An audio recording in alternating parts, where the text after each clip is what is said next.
yang dikasihi oleh Tuhan Yesus Kristus. Apa kabarnya hari ini? Apa kabar Bu Guru Kusi? Halo Ibu Syane, sehat Bu Guru Syane, Bu Puji Syane Tuhan, sehat. Halo anak-anak semuanya, kabarnya sehat?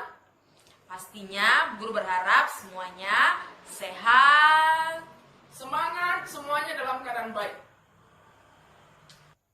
Anak-anak, apakah kalian masih ingat bahwa Allah memberikan kita perlengkapan senjata rohani untuk melawan tipu muslihat iblis? Pasti masih ingat Ibu Syane. Ya, Mereka Guru pasti berharap kalian pasti ingat ya. Untuk mengingat kembali perlengkapan senjata Allah, apa saja yang sudah kita pelajari, Bu Guru ajak anak-anak semua ambil Alkitab. Kita buka dalam kitab Efesus pasal 6 ayat 11 sampai ayatnya yang ke-18. Anak-anak, sebelum kita membaca dan merenungkan firman Tuhan, kita mau berdoa. Mari kita berdoa. Kami bersyukur, berterima kasih kepada Engkau Allah kami yang kudus, yang mengasihi kami untuk hari kekuatan dan setiap berkat yang Tuhan berikan bagi kami. Terima kasih Bapa untuk anugerah kehidupan. Kami bersyukur ada waktu untuk kami bisa belajar firman Tuhan bersama. Kami mohon anugerah-Mu, Roh Kudus, membukakan hati pikiran kami, memberikan kami hikmat supaya kami mengerti apa yang akan kami pelajari hari ini. Tuhan menolong kami, memampukan kami. Roh Kudus memberikan kami kekuatan untuk kami melakukan firman-Mu. Terima kasih Bapa, ampuni kami buat kelemahan dosa kami Bapa yang tidak tersembunyi di hadapan Tuhan. Kami serahkan waktu ini ke dalam tangan pimpinan-Mu demi nama Yesus Kristus, Tuhan dan Juru Selamat kami yang hidup, yang mengasihi kami berdoa. Amin. Mari kita buka sama-sama Alkitabnya ya. Kitab Efesus pasalnya yang ke-6 ayat 11 sampai ayatnya yang ke-18. Bu Guru Kusi tolong bacakan. Ya, firman Tuhan dengan judul perikop perlengkapan rohani ayat 11 hingga 18. Kenakanlah seluruh perlengkapan senjata Allah supaya kamu dapat bertahan melawan tipu muslihat iblis. Karena perjuangan kita bukanlah melawan darah dan daging, tetapi melawan pemerintah-pemerintah, melawan penguasa-penguasa, melawan penghulu-penghulu dunia yang gelap ini, melawan roh-roh jahat di udara. Sebab itu, ambillah seluruh perlengkapan senjata Allah, supaya kamu dapat mengadakan perlawanan pada hari yang jahat itu, dan tetap berdiri sesudah kamu menyelesaikan segala sesuatu. Jadi, berdirilah tegak, berikat pinggangkan kebenaran, dan berbaju jirahkan keadilan, kakimu berkasutkan kerelaan untuk memberitakan Injil damai sejahtera. Dalam segala keadaan pergunakanlah perisai iman, sebab dengan perisai itu kamu akan dapat memadamkan semua panah api dari si jahat. Dan terimalah ketopong keselamatan dan pedang roh, yaitu firman Allah, dalam segala doa dan permohonan. Berdoalah setiap waktu di dalam doa, dan berjaga-jagalah di dalam doamu itu, dengan permohonan yang tak putus-putusnya untuk segala orang kudus. Demikian firman Tuhan yang kita baca bersama. Ya. Dari ayat yang tadi sudah kita baca sama-sama, sekarang kita mau sebut apa saja perlengkapan senjata Allah ya, Bu Guru Kusi. Nah, yang pertama apa Bu Guru Kusi? Ikat pinggang kebenaran, masih Ya. ingat kan? Yang kedua, Baju zirah keadilan. yang ketiga, Kasut kerelaan memberitakan Injil. damai Damai sejahtera. Yang keempat, Perisai iman. ya, yang kelima adalah Ketopong keselamatan. ya, yang keenam, Yang keenam adalah pedang roh. ya, adalah pedang roh. Mm-mm. Sekarang kita akan sama-sama belajar perlengkapan senjata rohani yang keempat, yaitu perisai iman. Kata perisai berasal dari bahasa Yunani, yaitu tureos. Apa Bu Guru Kusi? Tureos. Apa anak-anak? Tureos. Nah, kata ini memiliki dua arti. Yang pertama, perisai yang terbuat dari baja yang kuat, yang berbentuk bundar. Nah, kalau kalian sudah pernah nonton film Marvel, Kapten Amerika, itu dia mempunyai apa, Bu Guru Kusi? Oh, yang bulat-bulat itu namanya perisai. Iya, seperti apa gambarnya? Ya, kalau kalian tidak ingat yang seperti ini ya, Mm-mm. Oke, sudah pasti tahu ya? Oke. Ya, perisai ini untuk menangkis senjata dan menyerang musuh dalam pertarungan yang saling berhadapan, ya. Yang kedua adalah perisai berbentuk persegi panjang. Oke, seperti ini anak-anak. Coba Ya, perhatikan seperti itu baik-baik, gambarnya ya. lihat baik-baik. Ini dia, persegi panjang yang dimaksud ya. Ya, fungsinya untuk apa? Untuk menangkis dan memadamkan anak panah berapi yang dilepaskan oleh musuh dari jauh. Ya, juga berfungsi untuk apa? Untuk dalam pertarungan jarak dekat. Ya, nah di perisai ini ada, kalau kalian lihat di tengah ini itu adalah apa? Logam. Nah, fungsi logam itu untuk apa? Untuk menjaga atau melindungi tangan dari bagian dalam. Ya. Ya, kalau sekarang kita bisa lihat contohnya tuh seperti ini Bu Guru Kusi, kayak bapak-bapak brimob yang biasa mereka pegang. Coba Bu Guru Kusi kasih tunjuk Perisainya gambarnya. seperti ini ya. Kok di Indonesia itu bapak-bapak polisi itu punya alat pelindung yang seperti ini. Ya, sudah pernah lihat? Pernah ya, pasti pernah. Ya, pasti pernah atas sama sudah lihat. Nah, dalam Alkitab, Paulus juga berbicara tentang perisai jenis yang kedua, ya, yang persegi panjang. Nah, tadi fungsinya untuk apa? Memadamkan anak panah berapi dari musuh.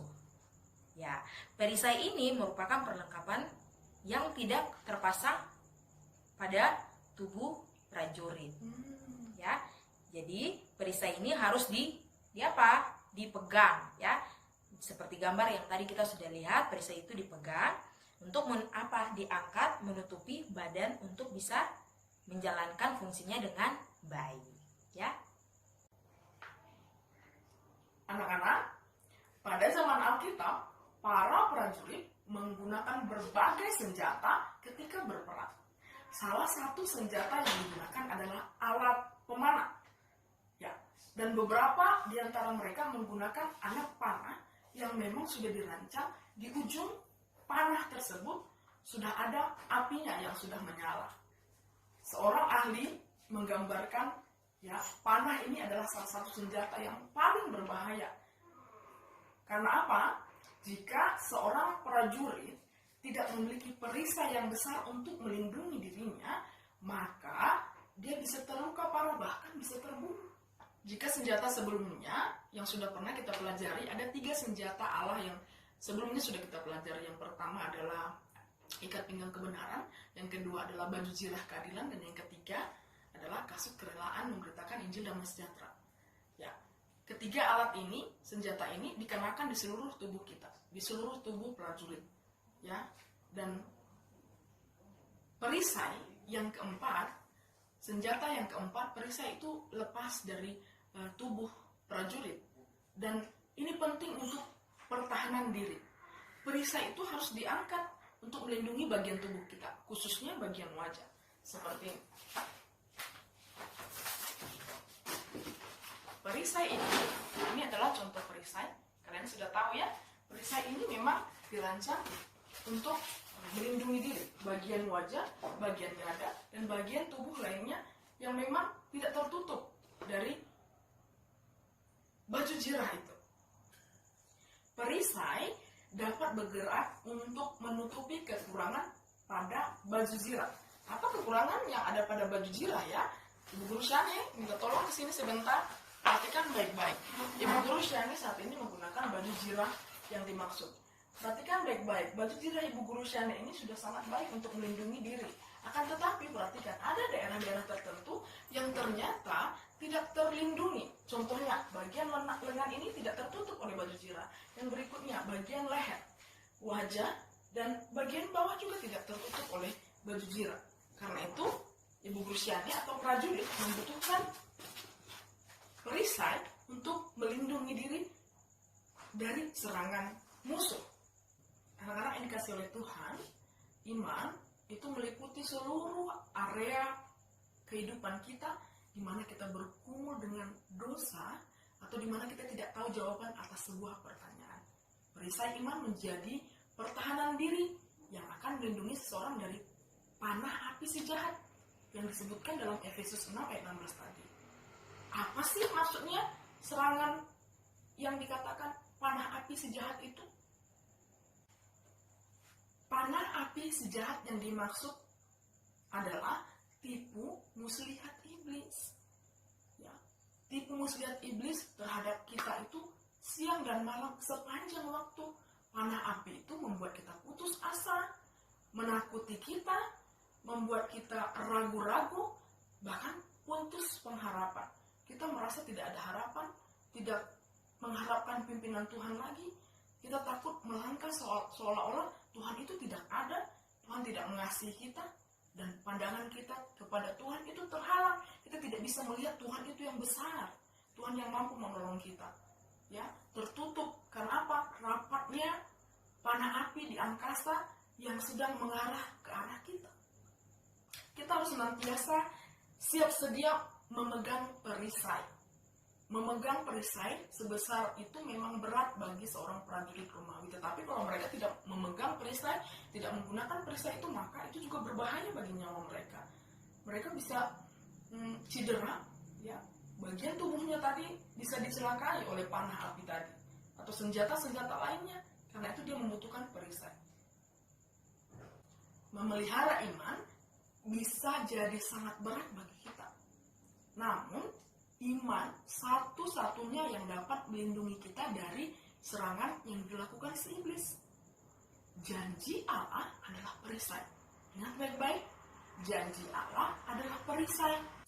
Anak-anak, janji Allah adalah perisai untuk membentengi dan melindungi kita dari panah-panah si jahat. Janji Allah harus selalu ada dalam hati kita, sehingga janji Allah menjadi perisai yang hidup pada diri kita. Dengan iman, maka janji Allah akan menjadi perisai dalam menghadapi serangan jahat yang mau menjatuhkan kita. Janji Allah ada banyak yang dicatat dalam Alkitab. Janji Allah akan mengasihi, janji Allah akan menyertai, akan menolong, akan mengampuni. Janji Allah itu banyak sekali, akan memberkati dan menyembuhkan. Janji Allah adalah perisai bagi kita. Karena itu, kita harus rajin baca Alkitab. Kita harus mengerti apa janji-janji Allah dalam hidup kita. Dan kita mau pegang janji Allah itu menjadi perisai dalam hidup kita. Dalam Alkitab, Paulus memberikan teladan untuk tidak bergantung kepada jemaat atau orang lain. Paulus mau ketergantungannya itu hanya kepada Tuhan yang mencukupkan kebutuhannya. Dalam kitab Filipi pasal 4 ayat 13 berbunyi, segala perkara dapat kutanggung di dalam Dia yang memberi kekuatan kepadaku. Sebagai pemberita Injil, Rasul Paulus banyak dihadapkan ujian, tantangan, aniaya, dan juga kesesakan. Meski begitu, Paulus tidak sedikit pun merasa kecewa, mengeluh, bersungut-sungut, apalagi putus asa dan patah semangat. Sebaliknya, rohnya selalu menyala-nyala untuk memberi yang terbaik bagi Tuhan, karena dia tahu bahwa penderitaan yang ia alami selama di dunia ini tidak dapat dibandingkan dengan kemuliaan yang akan dinyatakan. Roma 8 ayat 18. Untuk itulah Rasul Paulus pernah berkata, dicatat di dalam 2 Korintus 5 ayat 7, dia bilang begini, hidup kami ini adalah hidup karena percaya. Ibu guru ulangi ya, hidup kami ini adalah hidup karena percaya, bukan karena melihat. Oleh karena itu Paulus berkata, itulah sebabnya aku menderita semuanya ini. Tetapi aku tidak malu, karena aku tahu kepada siapa aku percaya, dan aku yakin bahwa Dia berkuasa memeliharakan apa yang telah dipercayakannya kepadaku hingga pada hari Tuhan. 2 Timotius 1 ayat 12 dicatat. Karena itu, saudara-saudaraku yang kekasih, berdirilah teguh, jangan goyah, dan giatlah selalu dalam pekerjaan Tuhan. Sebab kamu tahu bahwa dalam persekutuan dengan Tuhan, jerih payahmu tidak sia-sia. 1 Korintus pasal 15 ayat 58 mencatat. Anak-anak, menggunakan perisai iman membuat setiap orang dapat menang melawan dosa. Ya, kita dapat menang melawan dosa. Karena itu, selalu gunakan perisai iman agar kita menang melawan dosa. Ya. Bu Guru Kusi. Halo, ya. Ya. Di sini ada beberapa pertanyaan yang akan kita diskusikan bersama-sama dan akan kita jawab juga. Ya. Oke. Anak-anak, dengarkan baik-baik ya. Kalian menjawab dari sana ya, dari rumah masing-masing. Ya. Oke. Yang Pertanyaannya? pertanyaan pertama, apa manfaat perisai? Kalian pasti tahu ya, manfaat perisai tadi adalah untuk apa? Melindungi diri ya. Ya. Juga untuk menutupi kekurangan pada baju zirah tadi. Ya, baju zirah tadi ada sisi-sisi yang tidak tertutup Ya. dari bagian tubuh kita ya. Mencegah panah tembus ke tubuh prajurit itu toh. Good. Ya, sehingga kita tidak terluka. Iya. Oke. Sekarang Guru Kusi, pertanyaan nomor 2. Ya. Apa yang membuat perisai iman itu berbeda dengan perlengkapan senjata lainnya? Perlengkapan senjata yang lainnya itu ada ikat pinggang kebenaran, Ya. ada kasut kerelaan, Ya. ada baju zirah. Ya. Apa yang membuat beda? Berbeda? Dari ukuran. Ya. Anak-anak coba lihat ya, ukurannya itu perisai iman jauh lebih besar dari yang lainnya. Ya, kenapa dia besar? Karena fungsinya memang untuk pertahanan diri, menutupi keseluruhan tubuhnya. Ya. Seperti itu. Dan dia juga bisa digerakkan untuk melindungi bagian mana yang memang tidak tertutupi oleh baju zirah. Berbeda dengan ikat pinggang, baju zirah itu sendiri, kasut kerelaan atau pedang roh berbeda. Ya, dia melindungi bagian-bagian yang tidak tertutup sehingga tidak terluka. Ya. Ya. Anak-anak pasti tahu ya, pasti bisa jawab ini pertanyaannya. Ya, oke. Sekarang pertanyaan yang ketiga. Yap. Mengapa iman digambarkan dengan perisai? Ayo, apa? Itu yang bagian terakhir tadi, tahu kan? Masih ingat? Perhatikan Ibu Guru, Gusti coba jelaskan ya Ibu Guru sana ya. Ya. Iman itu seperti perisai, bisa melindungi diri kita dari serangan musuh dalam segala situasi karena iman itu membuat kita tetap bertahan. Ya, iman itu membuat kita tetap bertahan, kita bisa tetap punya pengharapan, mengubah apa yang tidak mungkin menjadi mungkin, seperti itu ya. Iman itu membuka jalan saat tiada jalan. Iya. Itu yang berbeda ya. Dan yang berikutnya, iman juga bisa mematahkan setiap serangan-serangan yang dilancarkan oleh si iblis. Lawanlah dia dengan iman yang teguh. 1 Petrus 5 ayat 9 mencatat, dengan iman yang teguh lawan dia dalam nama Yesus. Dia akan pergi, dia akan lari menjauh dari kita. Kita bisa mengalahkannya dengan iman yang teguh. Ya. Begitu Bu. Kita pasti bisa, ya. Dengan iman kita pasti bisa untuk melawan tipu muslihat iblis. Ya, iman adalah perisai. Ya. Karena dengan iman kita bisa berjuang melawan tipu muslihat iblis. Ya. Oke, sekarang pertanyaan yang keempat. Mengapa iman itu penting, Bu Guru Kusi? Jelas penting. Perhatikan ya anak-anak ya, iman itu sangat penting. Ada beberapa ayat yang harus kamu catat. Perhatikan baik-baik. Bu Guru Shani dalam 1 Yohanes 5 ayat 4 mencatat, iman itu mengalahkan dunia. Dengan iman kita bisa mengalahkan dunia ini. Yang berikutnya, Ibrani 11 ayat 1 sampai 3 mencatat, iman menjadi dasar bagi kita, ya, menjadi dasar dari segala sesuatu yang kita harapkan dan bukti dari segala sesuatu yang tidak kita lihat. Karena iman, maka kita mengerti bahwa alam ini diciptakan oleh firman Allah. Jadi, apa yang dapat dilihat terjadi dari apa yang tidak dapat dilihat. Itu dia. Berikutnya, Ibrani 11 ayat 6. Catat ya. Tetapi tanpa iman tidak mungkin orang berkata, tidak mungkin orang berkenan kepada Allah. Sebab siapa yang berpaling kepada Allah, ia harus percaya bahwa Allah memberi upah kepada orang yang sungguh-sungguh mencari dia. Oke, once more ya, satu lagi. Lukas 18 Ibu Guru, Ya. Lukas 18 ayat 35 sampai 43 mencatat iman itu yang menyelamatkan. Itu kenapa iman itu Ya. begitu penting? Berarti itu jawabannya ya. Jadi mengapa iman itu penting ya? Itu tadi sudah kita bahas. Kita juga sudah catat ayatnya. Nanti kita kita baca-baca lagi ya di rumah. Nah, pertanyaan berikutnya yang kelima. Bagaimana kita memperoleh atau mendapatkan iman? Ini kembali lagi anak-anak. Kembali lagi catat ya. Siapkan penamu, siapkan kertasmu baik-baik ya.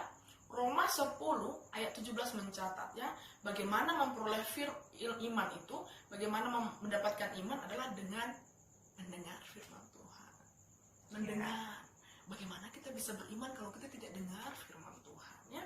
Yang kedua, 2 Timotius pasal yang ketiga ayat 16 sampai 17 mencatat ya, menuntun kepada kebenaran ya.